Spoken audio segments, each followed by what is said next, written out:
So let's begin. We have lots of things to talk about. But let's concentrate now on the record. But let's concentrate now on the new record. So it's 7 years without a Blind Guardian studio album, and I still cannot believe that you are going to release an album after so many years, because I don't count the symphonic album as Blind Guardian. If you even changed the name, you even changed the name of the band.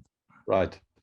Yeah, the Blind Guardian Twilight Orchestra album was a long-term project, even in comparison to these 7 years. But it's not Blind Guardian. Yeah, it's mainly Andre and me, and it belongs to the Blind Guardian family, but it's something else. So it's 7 years, and you can blame us for 6 of these 7 years, I would say. But the last year that is adapted to Corona and the shortage problems we have had, because we were finished with the album in August 2021, and in normal circumstances the album would be out for almost a year already, but there was no chance to do so because Nuclear Blast couldn't get a spot in any of the vinyl factories because they were lacking material, and so the headroom, you know, for a production or a band like Blind Guardian was about 9 months to 12 months at that point. And yeah, that is not to be blamed on us. Other than that, it were quite difficult and demanding years, starting with the touring for Beyond the Red Mirror and the continuation of touring with Imaginations from the Other Side. That alone stole us 2 years where we were not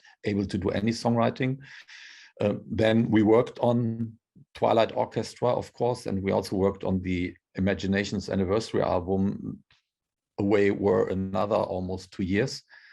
And then I did the Demons and Wizards album and the Demons and Wizards touring, which, you know, took away another year. So in between, we of course worked on Blind Guardian stuff, but that explains where these 6 years went. No? Mm-hmm. Do you feel that you somehow terminated, you reached your peak in anything symphonic wise with the legacy of the Dark Lands, and you pushed your limits too far? I don't think that we boosted it too far. It was the goal from the beginning. With Beyond the Red Mirror, we tried to maintain an album into that orchestral direction again, which was not necessary and was a production decision. The music itself would have been fine without the orchestration for most of the songs, not all. But we did that, you know, to have a sort of introduction feeling for Legacy of the Darklands. Legacy of the Darklands was 20 years in the making for a reason. It's quite complicated to compose such songs and to bring them to such a level. But after doing it, especially the recordings for the vocals, I didn't feel that there was anything else to say in that particular direction. So for me, it was rather clear that this was a terminating point. But that does not mean that we never scratch orchestrations again. But for now, I feel very comfortable with the band. I felt that when I was working on Demons and Wizards 3, that how comfortable it is to have distorted guitars with you and, you know, heavy drums and all that stuff, which was lacking and missing on the orchestral album. So I had high expectations for the God Machine and for the Blind Guardian songwriting. Luckily, at least from my point of view, we were able to fulfill these expectations. It was really fun to work on this stuff during songwriting, and it was even more fun to work on it in the studio.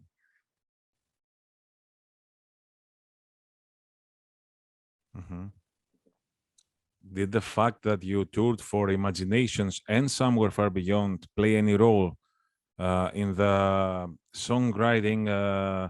I mean, playing all these songs from the Imaginations era, did it feel that, okay, it was good back then, so let's write another album in that vein? No, not directly. What happened was we of course, dealt with the album, and we dealt with production qualities of Imaginations, and they had an influence on how we built up the production process for the God Machine. With regard to the songwriting, I would say it did not have such an impact, because we really have to work with whatever comes out of, you know, our minds, and this is not necessarily something you really can conduct in such a special direction. Somewhere Far Beyond was not playing a big role because we were almost done with the songwriting, and Corona came in, and then we saw, well, if we want to play next year, then we cannot play a regular tour anyway. So, you know, let's do a sort of anniversary for Somewhere. It was more the recognition that there was this anniversary. Usually we always miss them. Imaginations was one of the rare cases where we recognized, oh, it's 25 years and we did the shows, so we can come up with an anniversary album. With Somewhere, this really came to our attention because we had, you know, the situation to cope with the Corona regulations, and they were still open. So a big tour, which we usually would have planned already for the God Machine, considering that we had in mind to release it earlier, was impossible to maintain. So that was why, when Somewhere came in, it did not have any direct impact on the songwriting. But of course, I mean, we always deal with the past, and we never denied any of the qualities, and they are always involved, even in Legacy of the Dark Lands. So they naturally came out when we started songwriting, and we can identify with each part in our career. It's not that, you know, I feel embarrassed by Battalions of Fear or Follow the Blind just because they are so old and they were, you know, crimes of our youth. It's the opposite. I'm very grateful for these albums, and I can already detect where we went afterwards. Mm-hmm. Okay. You had a lot of years, actually over 20 years, to release an album that it was organic, totally organic, without orchestras and stuff like that. Orchestras give you also a safety when it comes to composing. It can make a song richer, etc. Did you feel a bit more anxious now that you started composing songs without the safety of the orchestras? No, it was the other way around. You're right. In composing, orchestration is very tempting, especially, you know, if you have the privilege of the programming opportunities we have nowadays, which, you know, are almost endless. And we used that from the very beginning of the songwriting of the Twilight Orchestra, but we didn't know which obstacles this would also bring with, you know, the advantages along. There were a lot, and I just felt when we finished the recordings of the orchestra and when I started singing this stuff, how difficult it is to conquer such organic beast and to become a part of this alien universe, because my singing is metal, and the way we composed the singing for Legacy of the Dark Lands with a programmed orchestra was also on the heavy side. Of course, a little cleaner than usual, but in comparison to an orchestra, it was still very heavy. So the problems with Legacy were more that the band was missing, and I had to pay attention to the dynamics the orchestra brought along, and they were sometimes different to my original intention, and they were different to what one is able to do with a programmed orchestra, because then the chances to conduct the way the orchestra feels and sounds are still multiple. But that's not the case once you recorded the full orchestra and you have the room of the orchestra hall with it, and that's a beast on its own. And I more recognize the difficulties than, you know, finding it difficult, the difficulties of the orchestra in comparison to finding it difficult just to play with a band. I more had the impression that with Beyond the Red Mirror, we did too much attention, or we paid too much attention to the orchestra, and therefore the band had to take a step back, which was not necessary. And now we were free to do whatever we wanted to. And we, not only in the songwriting, but especially in the production, we featured the protagonists, which is the band, you know, every individual in the band, more and easier than with orchestra. If you have a programmed orchestra, or if you, what many bands are doing, just, you know, have an orchestra and you support it with, let's say, rhythm guitars, you know, and generic rhythm guitars. That's the case in many bands. Once they work with an orchestra, then it's still easy to involve the orchestra somehow. But if it becomes like, you know, they play a lead role and Andre plays his major parts and I do my major singing plus the layers, then there's too much and it's very difficult to find the right balance. Yes. Without the orchestra, that is much easier.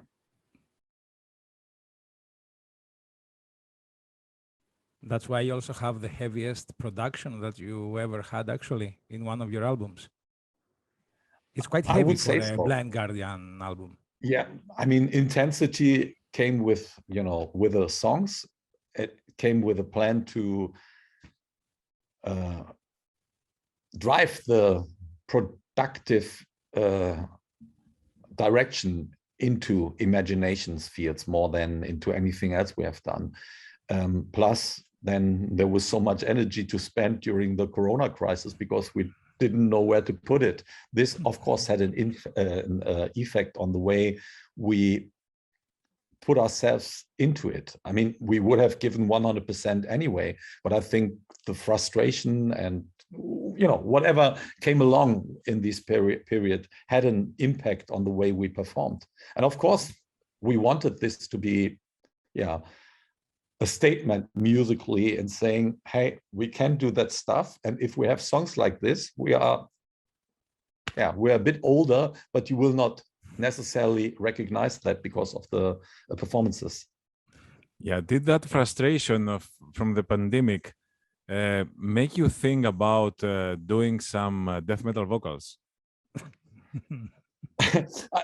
Yeah, that was more because of the music itself, because especially in the songwriting period, there was that very thrashy and aggressive elements in the song. And I have to say that this song has been written in 2019, I think. Which song? So it, Architects of Doom, for example. Architects of Doom, yeah, because it has that Follow the Blind vibe. That song. I think so too. Yeah, it's really funny that, you know, some people mentioned that already, and I feel the same. It's maybe because of the intensity in general. It's because of the chorus guitars, this introduction. Of course, we used acoustic guitars on Follow the Blind, the song, but there are still some similarities, and it definitely goes into a thrash direction. But when I first sang that song, especially the intro verses, it was Charlie who, you know, came up with the idea to do that in the most possible brutal way. And the first versions I did, they were even more into what I consider a death metal direction. But the song itself was not meant to be death metal, or, you know, it's not that anyone apart from Markus maybe is anywhere near to be a specialist in death metal music. I have a respect for the music, but I have no clue about it, and I don't listen to it. But you have you know, it's more like doing something like. Yeah. And when I played the first versions, especially to Andre, he didn't like it at all. So I cut it down. And the way I cut it down was also what I consider to be the Follow the Blind direction, because it more went into, yeah, Testament, Holy Terror, punkish direction, and that was in the genes of Follow the Blind. Frankie, do you have something? So you had performed the song Violent Shadows in that Wacken Worldwide 2020, the streaming live show of Wacken. What were the reactions of the people? Were you did you see the reactions of the people? What they thought about the new direction of Blind Guardian? Because I think you had played Welcome to Dying and Majesty, if I'm not wrong, together with Violent Shadows, and it fitted the whole atmosphere. So did you take any feedback from that to make you go on with the album, or you had finished the album by then? We haven't finished the album, but we started, as far as I remember, the production around that time, and all the pre-production stuff and the songwriting for, I would say 90% of the music was accomplished at that point already. But again, as with the Imagination's sound ideal ideas we have somehow taken from there. The Wacken, virtual Wacken performance was thought to be a statement. We said, well, we just go for intense stuff, and it was somehow in our own interest to do so. We felt very confident about it. We felt that this was a nice different set with, you know, just very intense songs, and Majesty is also very intense. And we were convinced that people would appreciate it. And we also had the feeling that Violent Shadow, even though new, would be appreciated by the people because it was new. And we also felt that the quality of the song was on eyesight with these old classics. It was more an attempt to give us the confidence and confirm what our thoughts were. And for most of the cases, I would say it fitted the purpose. The reactions were really good. It was one of the fastest songs we've written in a long, long time. If not, it was the fastest song ever. I cannot say that exactly because I cannot recall how long it took to write a song like Battalions of Fear or Wizard's Crown. But now it felt really quickly because we were like, it was not a struggle and it was not a competition, but Andre was complaining about my too complicated vocal lines, and I on the opposite said, well, if you want straight vocals, you have to give me straight riffings. And yeah, then he just threw in his ideas, and getting this after, you know, the argument like 12 or 24 hours later made me feel I'm going to fuck him and do the same thing. So like another 12 hours later, he had a plain version of the vocals of Violent Shadows. And then we continued for another week and the song was done. And that barely ever happens nowadays. And even in the old days, that it was not the normal case. And if a song like this comes so easily into existence, it's probably not the most complicated song then, but it tells you something about the quality still. Yeah. And it's one of your smaller songs in duration. I think it's kind of 4.5 minutes or something. It's not lengthy. It's not lengthy. It's 4:17, as I say.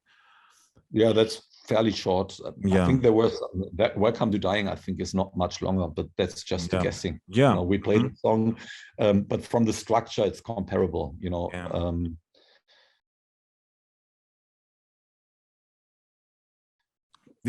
Did you try to write another folky acoustic song for this album? What do you think it didn't fit? No, there were no attempts. We have some more songs, but again, at one point in the pre-production, we decided about which songs we would work on and which songs would be put aside. We did rehearsals that we haven't done for a long time. And these rehearsals were observed by Charlie and Tommy Geiger, Charlie Bauerfeind. And after that, we had a clear picture which songs would fit together. So instead of, I think, 14 songs, which we had worked on, we decided to only work on 10 songs. 9 of those went to the album. The 10th song, which is called Trial by Fire, was not intense enough. It was also more on the progressive side. So at the very end, when all the songs got together, we just decided that this quite minimalistic amount of songs, and the way the songs work together was better than having another additional 5 or 6 minutes. These songs were really speaking the same language, while the others, which are on the same level, I would say, they went into several different directions. There was a prog rock song with a mainstreamish approach and some Savatage analogies. There was a blues song. There was a futuristic prog song, which also had a great quality. But again, the intensity and the clarity of the structure was not given as much as it was in the other songs. So we just put them aside. When we worked on Let It Be No More, there was a medieval intro part into the song. And that was alienating the whole song. And I was complaining about that from the very first day, because it didn't have anything to do with the rest of the song. And if that part, which would have been a little more on the medieval side, stayed in the song, this song would not have made any sense to me. So until the very last moment, we worked on a substitute for these parts, and the introduction parts you are now hearing is the substitution, but a better substitution because it fits into the context, which would not have been the case. Other than that, we did not anything into the folkloristic direction. But I see great options for us with acoustic guitars and the folkloristic direction we undertook in the 90s as well. So that most probably is something we're going to work on the next Blind Guardian album, whenever that will be. Yeah, hopefully not in 7 years. No, that is for sure. But you know, always my ideal setup would be one album all 3 years, and we hardly have ever made that. There were reasons for it, but it would be nice if we can follow that direction now. But seeing the schedule for the next 12 months, I'm already concerned, because touring is first priority now. And so far we cannot plan everything precisely, because, you know, we're still taking all the shows and festivals from 20 and 21 into this year. So the earliest we really can think about songwriting, proper songwriting, will be the end of 2023, I think. And from that moment on, you have to add another 2 years at the very least. Yeah. Okay. When we talked, when you released the Legacy of the Dark Lands album, you said that the God Machine, will mark a new era for Blind Guardian, darker and heavier. So this is something we will expect from now on, or this is just the first step?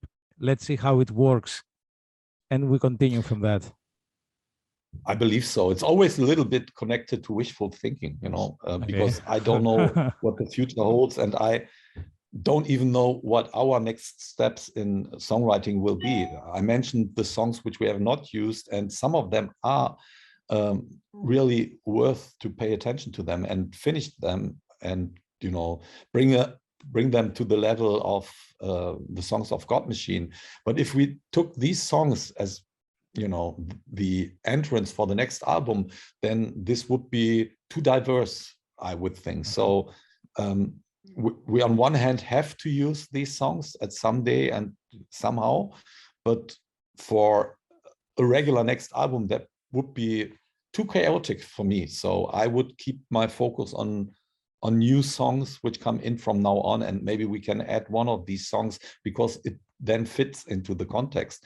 Our mindset is very important, but also that's spontaneity to make decisions once there is an idea, and this idea can be seen as, you know, the God Machine, because we're not in control.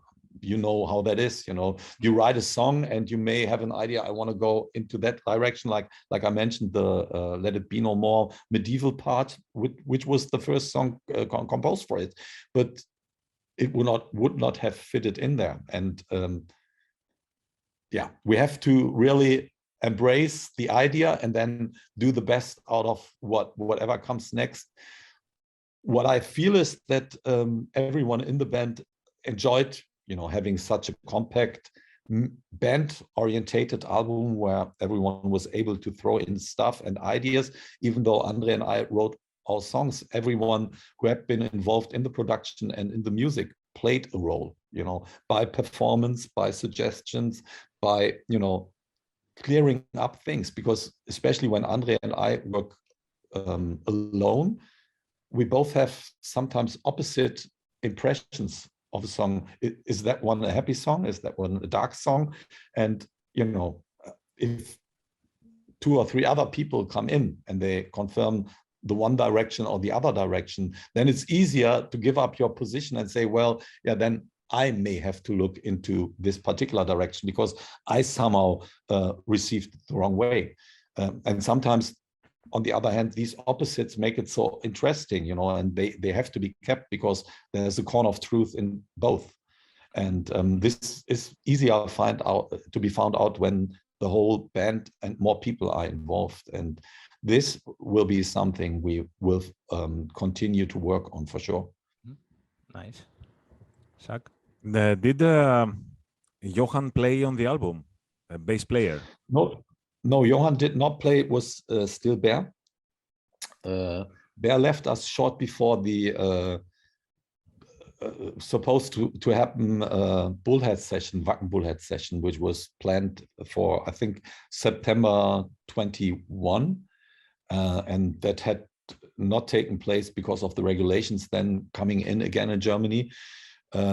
He decided that he wanted to establish his career in the Michael Schenker group, where a job for him was offered, and he felt more comfortable because he is an old Michael Schenker fan, and plus he felt more secure in being a steady band member in Michael Schenker, and we accepted that. And this was when Johan was brought in, but the album was finished at that point completely. So it was Bear who played the bass, and he did a great job. The bass is a bit too quiet on the album, I think, because from what he played, he would have deserved a bit more attention. But the intensity and the compact way Joost mixed the whole thing, at the very least, demanded a sacrifice there. So the bass plays a more supportive role.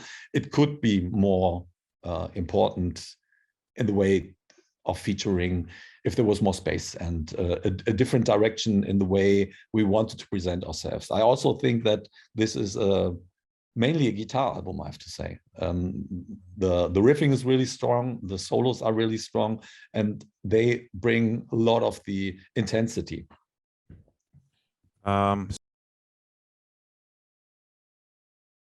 So a couple of things before the end, because we're running out of time, and it's first of all, the Powerwolf. You sang with Powerwolf, the Call of the Wild song. Yeah. Is it a part of? I think that Powerwolf will release an album with their songs sung by other singers, just as they did a few years ago. Is that so? I don't know. You were asked to sing that song, Call of the Wild. I'm befriended with the band, and I'm befriended with the management, and they asked me to do so, and I like to try out how I would sound in that particular direction, because I've never done anything into the modern, old-fashioned power metal direction. Yeah. So it was interesting for me to see how that would turn out if, not Attila sings such a song, but I. And what they're doing with it, I don't know. I think it was more for the anniversary, to celebrate the 1-year anniversary of Call of the Wild. Mm-hmm. And of course, the show in Athens. You had told me that you were astounded by the performance and the crowd and everything. Yeah, I have to say that we have an extremely great run anyway. I mean, wherever we're going, we are received in the best possible way. And it's really fun to be back on stage, on such great stages. We had the privilege to play a few shows in 21 and a handful of shows in 20.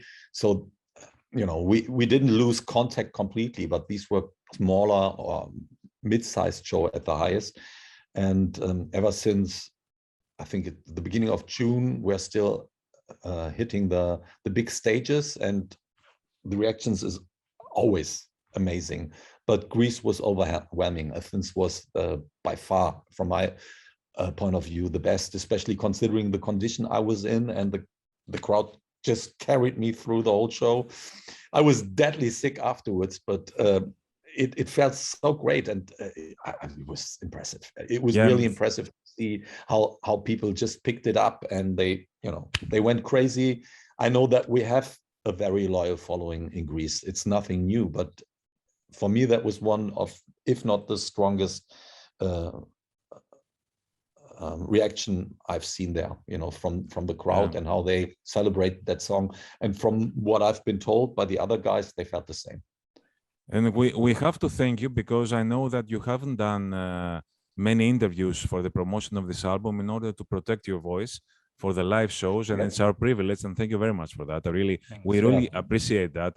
It's an honor for us, you know that. Sakis, it's a pleasure for me, I have to say. And I was really hoping for this one for a long time. I mean, since when are we talking about, you know, doing an interview either with you or with Frankie? And, you know, there was always something, and the way things are now, you know, they have to be spontaneous still, until hopefully one fine day everything will be like it has been in 2019 and before, or even earlier. Rock and roll. That's rock and roll. That's rock and roll. But it's great, you know, just to see that everyone is somehow able to adjust to the situation and improvise and get it done. And therefore, I'm really grateful. And you're right, I haven't done a lot of interviews so far. What I did was mainly writing, and I will go back to keeping my voice calm after the next 5 or 6 we were looking at your schedule, at your live schedule, in order to arrange that at the exact spot where you would have a week left. Which is a great week, I have to say. And I have to accomplish a lot of private family life within these 7 days. That's a fun thing, you know. It's there is technically there's no rest at all, but that's great.